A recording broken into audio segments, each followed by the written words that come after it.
या बाबतीमध्ये अत्यंत खेदाने सांगावंसं वाटतं की एवढी महत्वाची परीक्षा असताना हे पेपर फुटीचे प्रकरण होतात.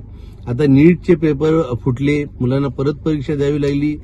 शिक्षकांनाही आता ही पुन्हा परीक्षा द्यावी लागणार आहे. पुन्हा द्यावी लागणार नाहीये, परंतु त्यांचा जो भ्रमनिरास झालेला आहे, पुन्हा त्यांना अभ्यास आणि पुन्हा तो कालावधी पुढे त्यांचा जाणार आहे.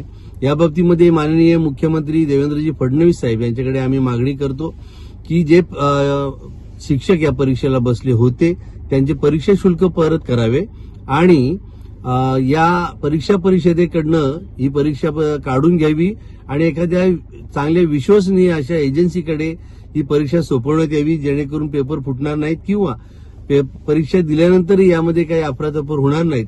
मला पूर्ण विश्वास आहे की मुख्यमंत्री महोदय स्वतः या प्रकरणामध्ये लक्ष घालतील आणि आमच्या शिक्षकांना दिलासा देतील. तोपर्यंत मी शिक्षकांना नम्र आवाहन करेन की तुम्ही या बाबतीमध्ये अस्वस्थ होऊ नका, आपला अभ्यास चालू ठेवा आणि लवकरच ही शासनाने परीक्षा घ्यावी आणि शिक्षकांना यातून दिलासा द्यावा अशी विनंती करतो.